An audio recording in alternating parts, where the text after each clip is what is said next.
The afternoon sun hung low over the parking lot of the community center, giving everything a warm glow that made the cars shine like they had been freshly washed. People were walking in and out of the building, some carrying grocery bags, some holding their children's hands, and others chatting while moving toward their cars. It was one of those days that felt busy but calm at the same time. Daniel drove in slowly, looking for a free spot. He always tried to arrive early for his volunteer meetings because he never liked rushing. Even though he had left home on time, the parking lot looked fuller than usual. He circled once, then again, hoping someone would pull out. When he finally spotted an empty space close to the entrance, he let out a small breath of relief. He turned on his signal and waited for a couple with a stroller to pass before he pulled in. He was just about to turn his wheel when a silver SUV suddenly shot forward from the other side and slid halfway into the spot at an angle. The tires screeched a little, catching the attention of a few people walking nearby. Daniel pressed his brake and paused. At first, he thought maybe the driver didn't see him. It happened sometimes people got distracted or didn't pay attention to signals. He waited, thinking the SUV might back out once the driver realized someone else had been waiting, but the door flew open, and a woman stepped out quickly. She looked like she was in her mid-30s, dressed in expensive sunglasses, a bright blouse, and heels that clicked sharply against the pavement. She didn't look at him at first. She simply smoothed her hair, adjusted her bag, and then finally turned her head toward Daniel's car with a confident smirk. "Oh, don't tell me you were trying to take this spot," she said, her voice loud enough for others around to hear. "You should be quicker next time." Daniel rolled his window down halfway. "Ma'am, I had my signal on. I was already waiting for the space." His tone stayed calm, not wanting to make a scene. That wasn't who he was. She laughed lightly, the kind of laugh that wasn't friendly. "Signal or no signal, you should move faster. That's how parking lots work." A couple of people nearby slowed down, sensing some tension. One teenager pulled out his phone, not recording yet, but ready in case things escalated. Daniel could feel the irritation rising in his chest, but he took a breath. Getting angry never solved anything, and he had always believed that staying patient was better than arguing. "I understand you're in a hurry," he said softly, "but I was here first." Instead of softening, her expression hardened. "Listen, I have a lot to do today. I don't have time to argue over a parking space with someone who can't decide fast enough. Just find another spot." He blinked slowly. "I wasn't undecided. I was waiting for pedestrians to pass. It's safer that way." She rolled her eyes dramatically. "Or maybe you just don't know how to drive." A few people gasped quietly. One woman whispered to her friend, "He's been really polite. Why is she being like that?" But the entitled woman didn't seem to care about the attention she was attracting. She was too focused on making herself feel superior. Daniel didn't respond right away. He let another breath settle his thoughts. It wasn't worth getting into a heated argument. He could always circle the lot again. But before he could speak, the woman lifted her chin and continued talking. "I swear people like you make everything slow. This is why I always end up late to things," she complained loudly, as if blaming him for every inconvenience in her life. He kept his voice steady. "I'm not here to upset you. I just wanted the spot I'd been waiting for." "Too bad," she snapped. "You can find another one. I've already parked here." She finished adjusting her sunglasses and began walking toward the entrance, leaving her SUV slightly crooked in the space. Daniel watched her go, not angry, just disappointed. Dada had seen this kind of behavior before, people who believed the world owed them something. People who thought being louder or quicker gave them more rights than others. He reversed his car slowly, not wanting to cause any more attention. As he drove away to look for another spot, he heard another person whisper, "He handled that better than I would have." Daniel found a spot farther away, near the back of the lot. It wasn't ideal, but he didn't mind a longer walk. It gave him time to clear his head. He locked his car and started toward the building, passing by families and volunteers who recognized him. "Hey, good to see you again," someone called. He smiled back. "Good to see you too." He didn't mention what had just happened, didn't believe in complaining about small things. To him, the woman was probably just having a bad day, or maybe she was like that all the time. Either way, it didn't change how he chose to behave. Meanwhile, the entitled woman strutted toward the double doors of the community center, unaware that a few people who witnessed the scene were shaking their heads behind her. One mother holding her son's hand murmured, "Some people really think the world revolves around them." The woman didn't look back. She walked with confidence, almost arrogance, as if she had done nothing wrong. She even pulled out her phone and began typing a message, most likely telling someone how she had won a small parking disagreement. But the story wasn't finished, not even close.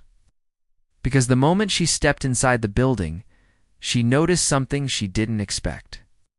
People inside were greeting someone warmly, almost respectfully. A few were even lining up to shake hands. Daniel entered a moment later, not drawing attention to himself, but people naturally approached him. A staff member hurried over. "You're here early again," the staff member said with a friendly smile. "We appreciate you so much. Let me know if you need anything today." The woman stopped mid-stride, confused. She stared for a second, wondering why this quiet man, the same man she had just lectured and mocked in the parking lot, was being treated like someone important. She didn't understand it yet. She didn't know anything about his past, his long years of service, or why people respected him. Right now, she only saw him as the man she had brushed aside, the man she assumed was beneath her. But soon, very soon, she would learn exactly who he was. And the moment she learned the truth, her entire attitude would change. For now, all she could do was stand there, watching in confusion, unaware that life was about to teach her a lesson she would never forget. The woman stood near the entrance for a moment, still confused by what she had just seen. She watched the staff greet Daniel like he was someone special, someone who mattered more than she had expected. She didn't understand what was going on, and the confusion sparked something sharp inside her, a mix of curiosity and irritation. She folded her arms and let out a small sigh. "What's so great about him?" she muttered, even though no one was listening. She wasn't used to being ignored, and seeing others treat him with so much respect made her uncomfortable. Mind, he was just a quiet man who couldn't stand up for himself over a simple parking spot. Yet here he was, getting warm smiles and friendly greetings. She tried to shake it off and walked inside, pretending everything was normal. She didn't come here to think about him. She had her own tasks to do. But even as she moved deeper into the hallway, she kept glancing back at him, trying to figure out why he was getting so much attention. Daniel, on the other hand, didn't seem affected by her presence.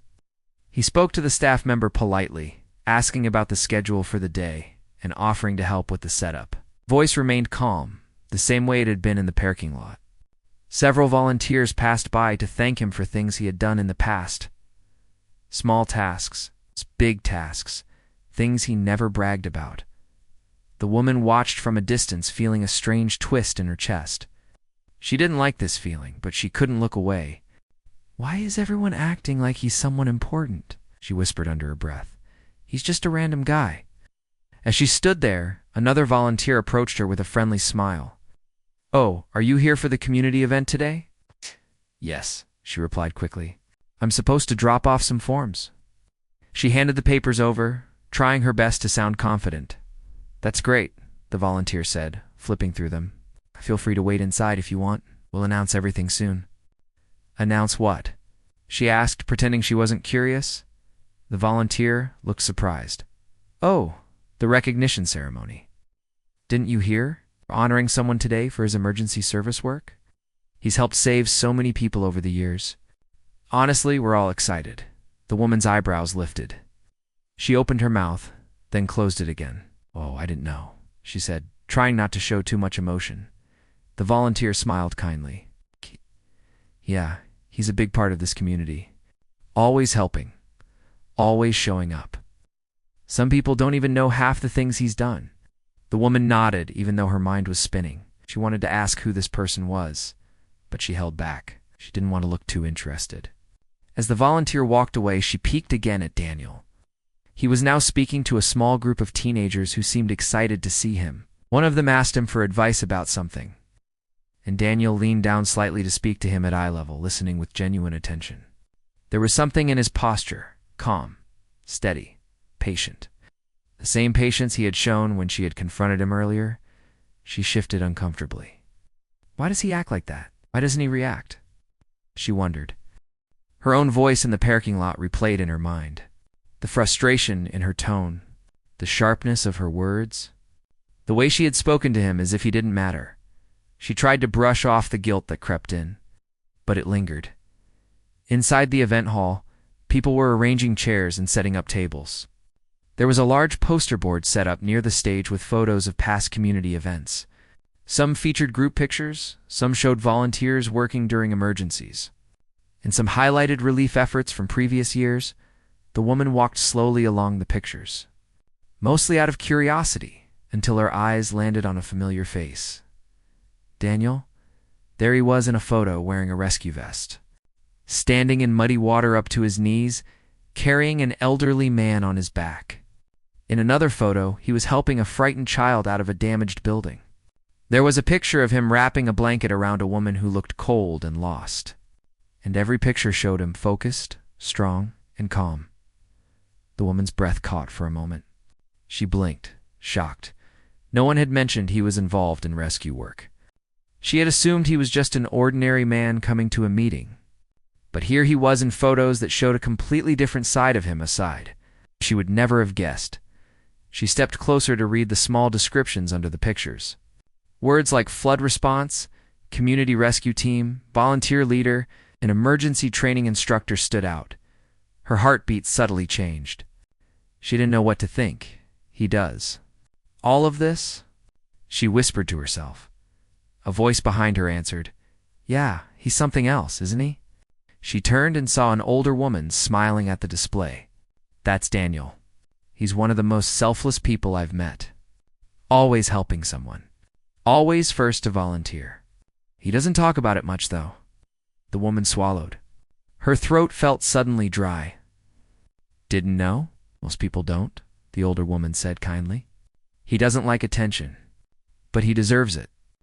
Saved my neighbor's son last year during the storm. Ran right into the floodwater without even thinking twice." The woman's stomach tightened. She remembered how she had spoken to him earlier as if he was in her way. As if she was more important, the older woman continued, "There's going to be a little ceremony soon. Just a thank you from the community.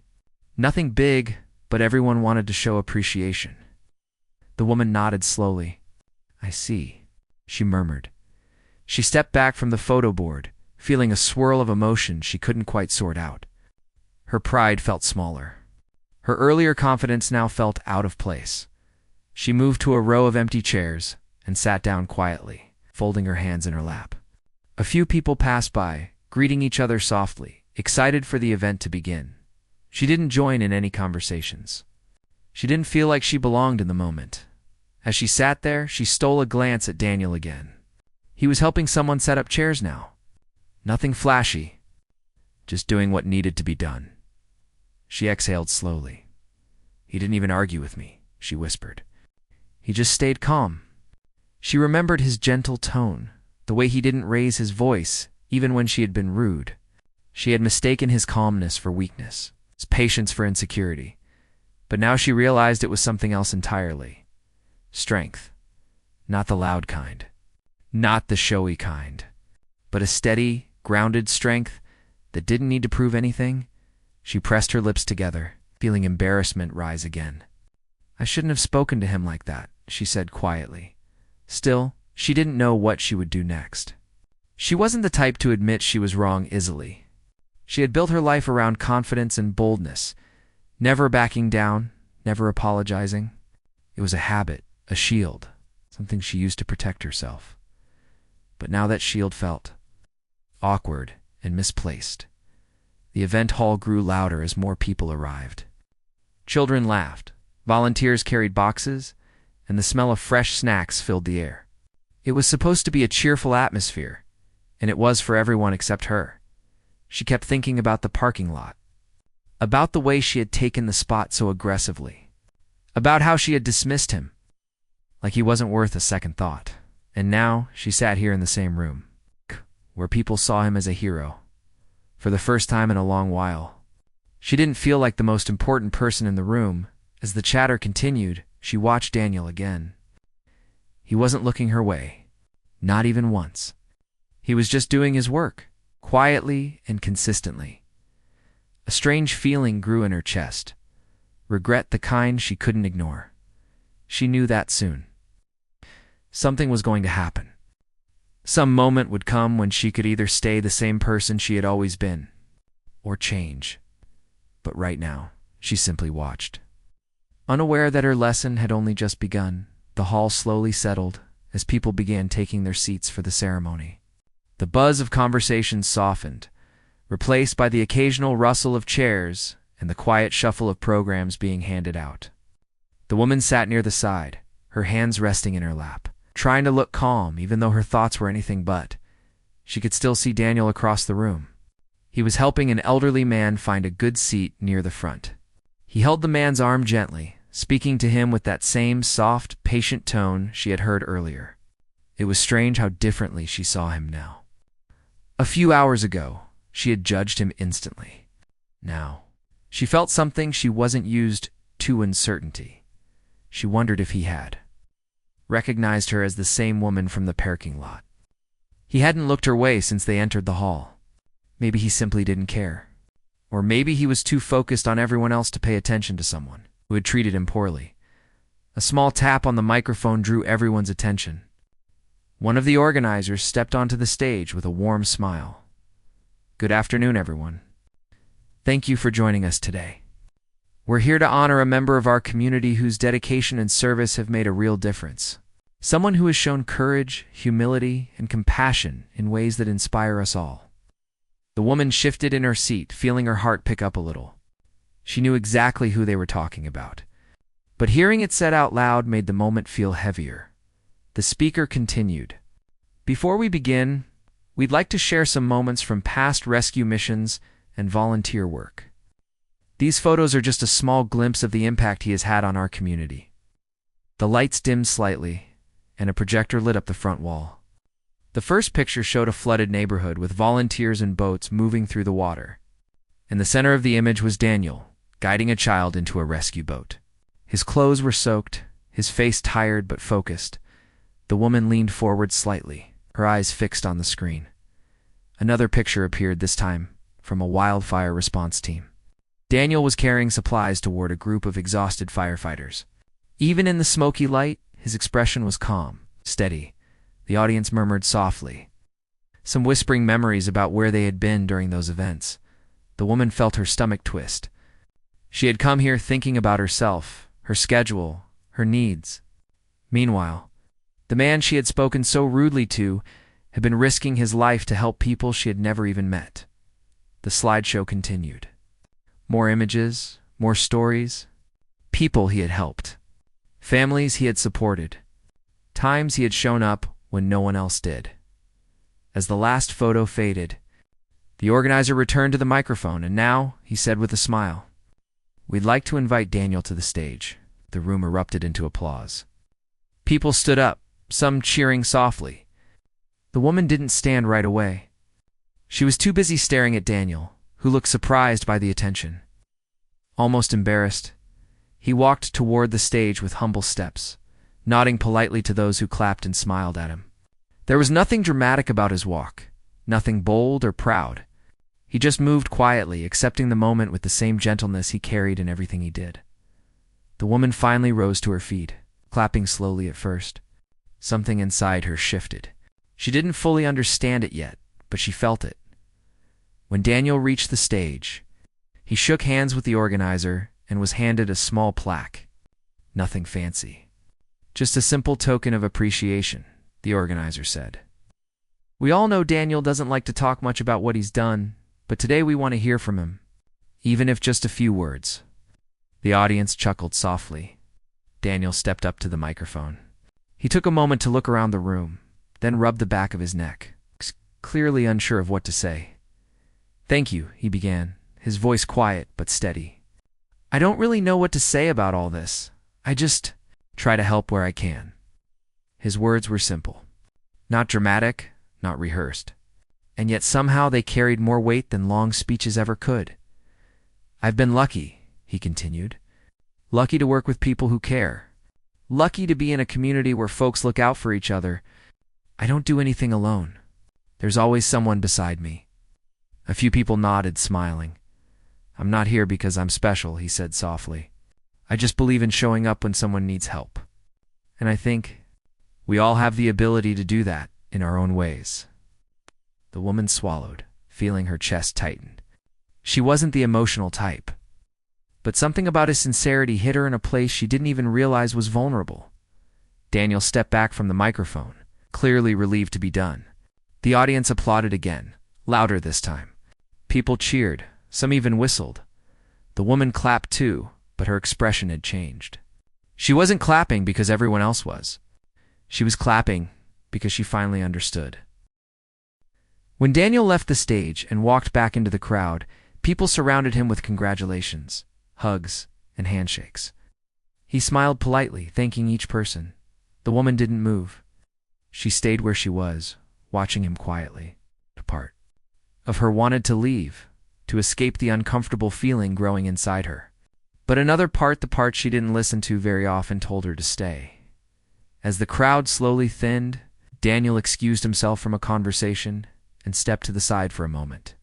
He seemed to be taking a breath, giving himself a break from the attention. This was her chance. The woman stood up slowly, her palms slightly sweaty.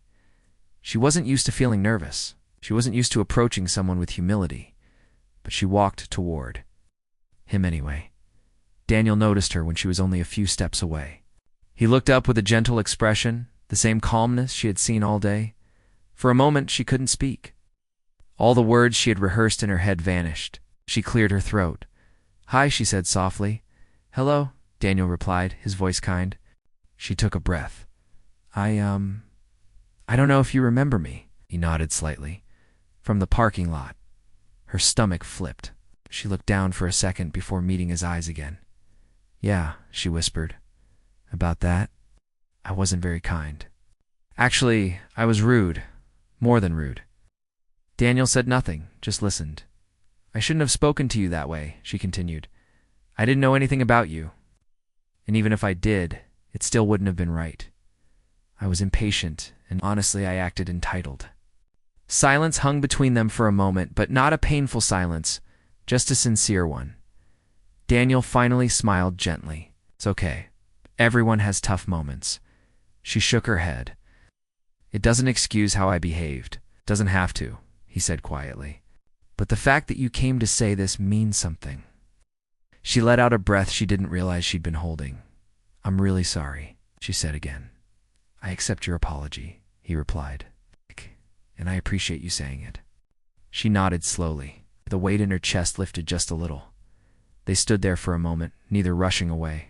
Something about the moment felt strangely peaceful. Daniel finally added, "I hope the rest of your day goes better."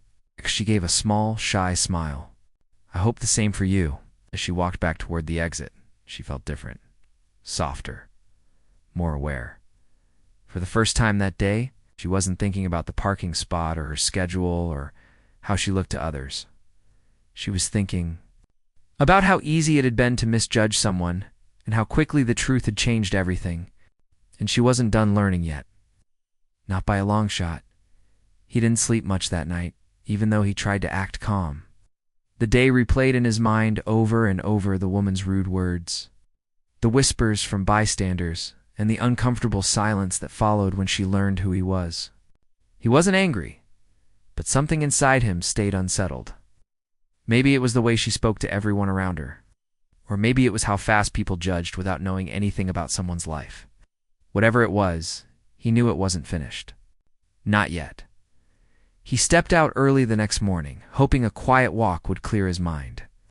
The neighborhood was just starting to wake up. Lights flickered on behind curtains, dogs pulled their sleepy owners down the sidewalks, and the breeze carried a soft chill that made him pull his jacket a little tighter. He took the same path he always used, passing the bakery where the smell of fresh bread drifted into the street. The woman who owned the shop waved at him, and he waved back with a warm smile.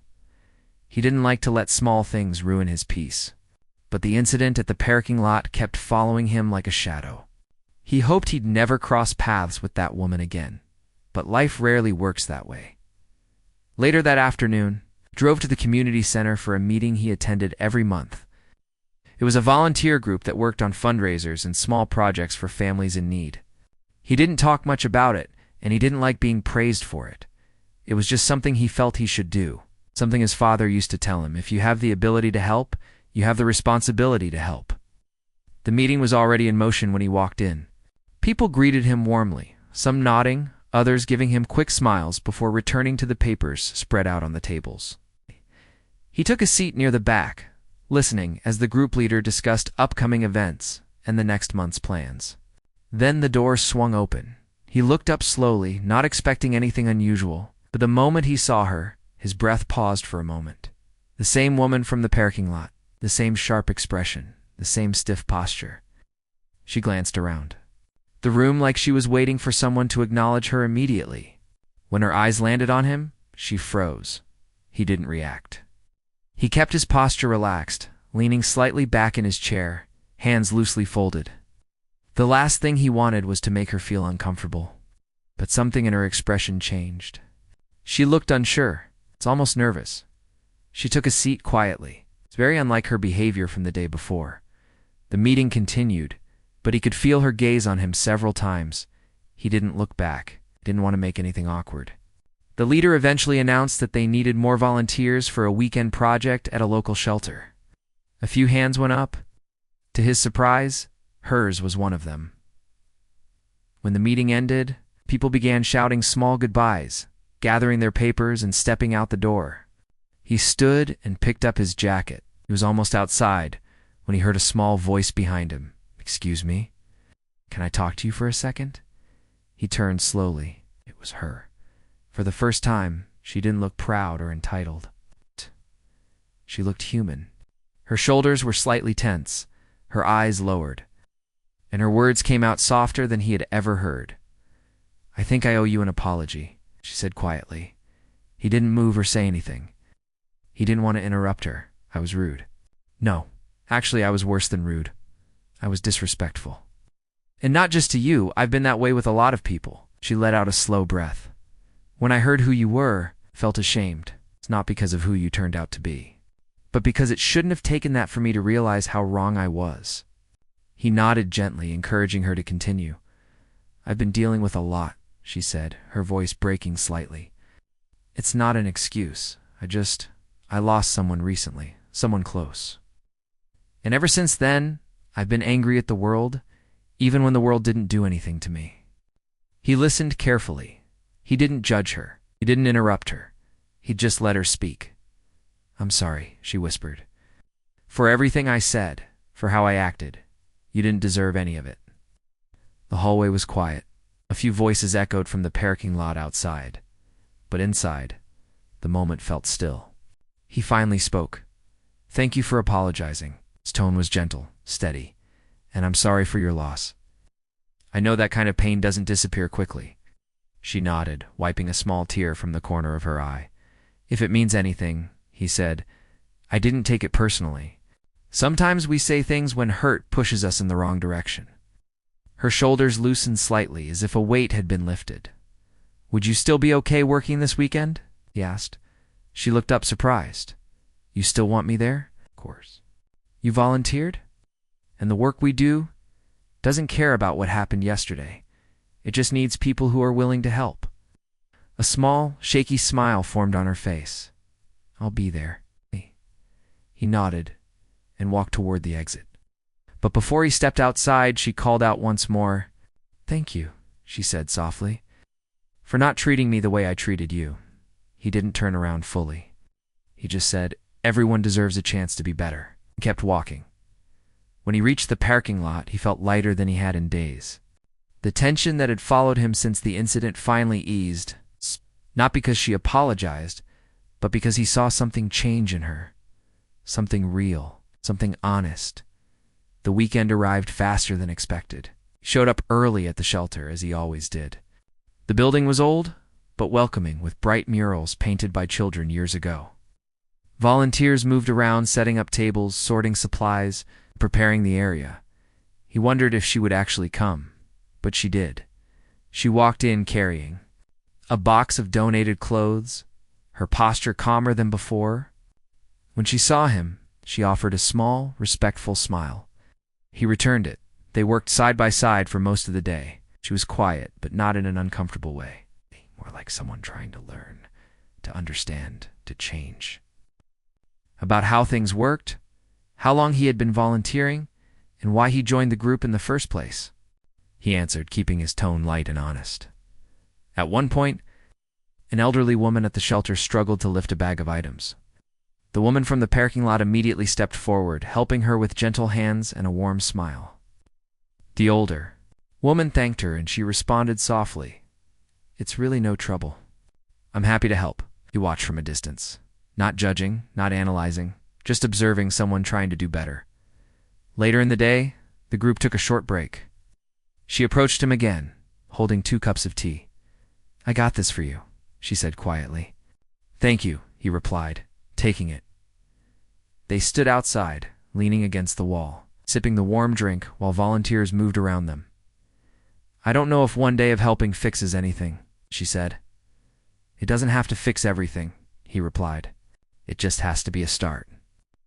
She nodded slowly, letting his words settle. "I used to be kinder," she admitted. "Before everything happened, I didn't even realize how much I changed. Yesterday made me see myself clearly for the first time in a long time." "It happens," he said. "Grief changes people, but so does healing." She stared at him for a moment, as if trying to understand how someone could remain so calm and grounded. "Can I ask you something?"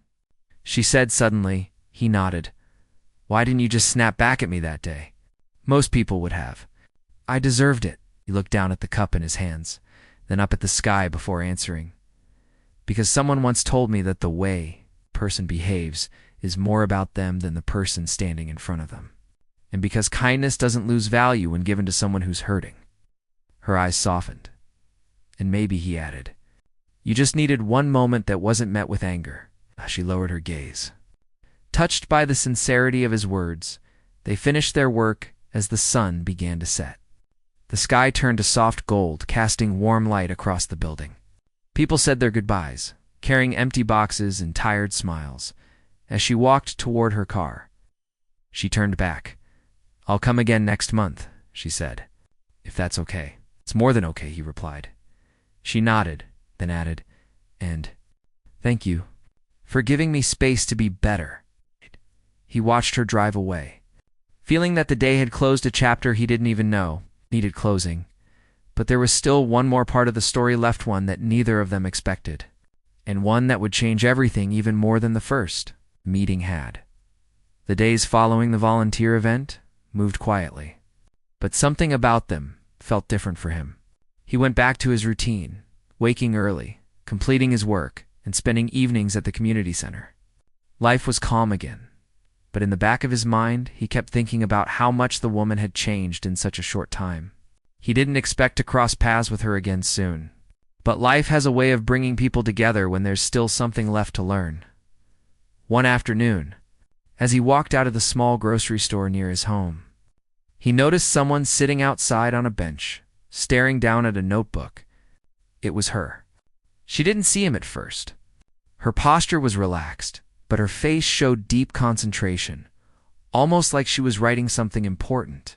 He debated walking past without interrupting, but she looked up at the exact moment he took a step forward. Her face brightened with a warm, shy smile. "Oh, hi." He smiled back. "Hi, everything okay?" She closed her notebook slowly. "Actually, yes. Better than I've been in a long time. That's good to hear." She looked down at the notebook again, hesitating. "Can I tell you something?" "Of course." She shifted slightly on the bench, making space for him to sit. He took the seat beside her, not too close, but close enough to show he was listening. "I've been writing," she said softly.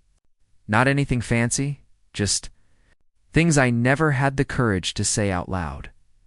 Thoughts, feelings, things I needed to let out." He nodded, understanding the importance of that simple action. "It feels strange," she continued. "I spent so much time blaming everyone else for my anger. But when I started writing, I realized how much I was holding inside. I didn't even recognize myself anymore. He listened without interrupting, letting her speak freely. The day at the parking lot, she said quietly, I was already having one of the worst weeks.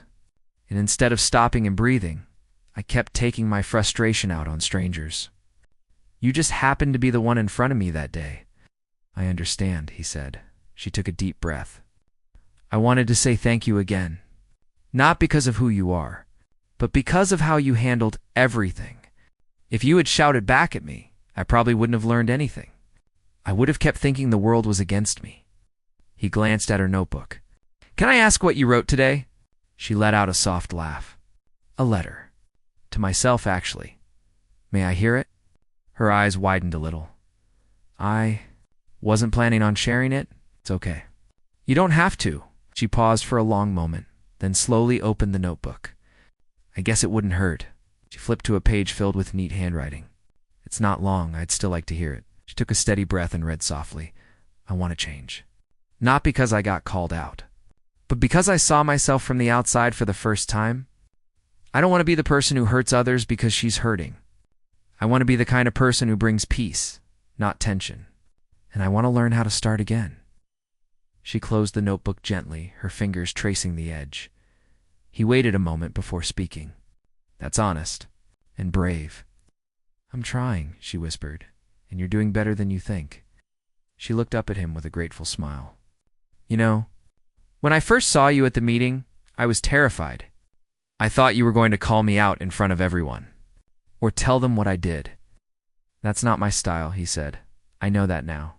But back then, I didn't understand people like you existed. He raised an eyebrow lightly. People like me? People who choose kindness even when they don't have to. He didn't respond to that. Instead, he asked, Are you going to keep volunteering? She nodded immediately. Absolutely.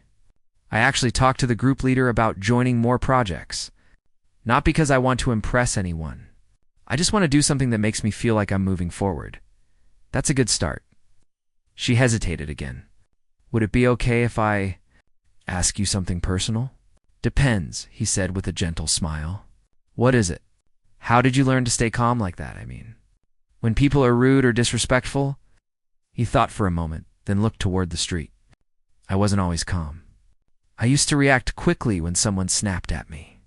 But a long time ago, someone told me something that changed everything. She listened closely. That person said, You can't control what people throw at you, but you can control what you carry with you. She repeated the words softly. Control what you carry, he nodded. Once I understood that, I stopped letting other people's bad days own mine. She lowered her gaze, absorbing the words. That makes a lot of sense. They sat in silence for a few seconds, listening to the distant sound of traffic. You know, she said quietly, I realized something after meeting you. What's that? I forgot how to slow down, how to breathe, how to just be present. I kept running from my feelings until I couldn't run anymore. That happens to a lot of people, he replied. But it shouldn't, she whispered. Life isn't supposed to feel like a fight every day. No, it's not. She closed her notebook and stood up. Do you have a few minutes? I want to show you something. Sure. They walked down the sidewalk together. She led him toward the end of the street, where a quiet park sat behind a row of tall trees. Children played on swings, and older couples walked dogs along the path. She stopped in front of a bench near a small pond.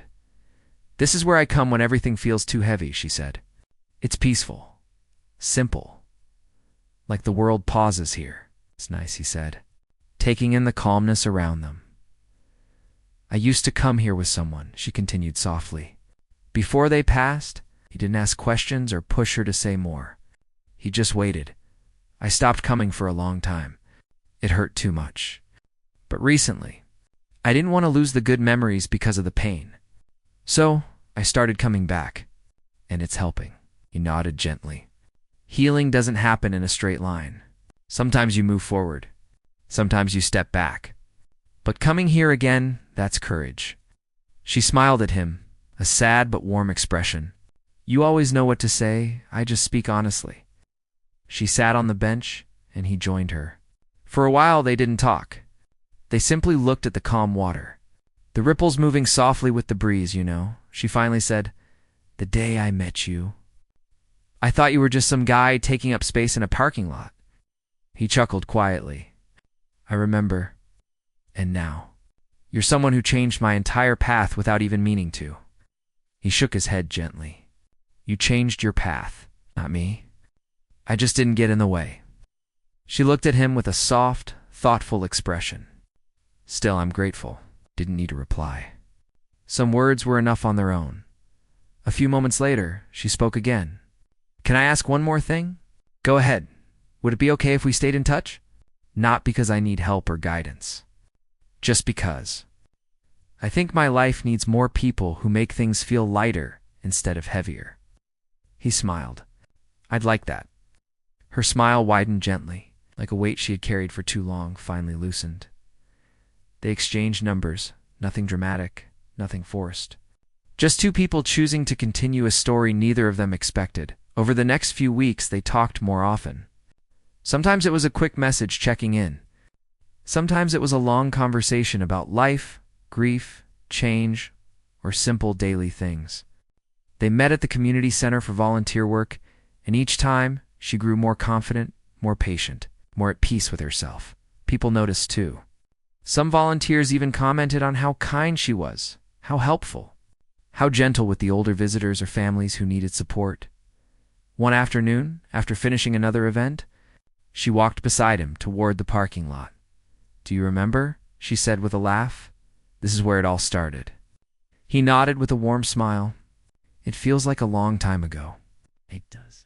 "And honestly, I'm glad it happened." He raised an eyebrow. "You're glad you yelled at me?" She laughed.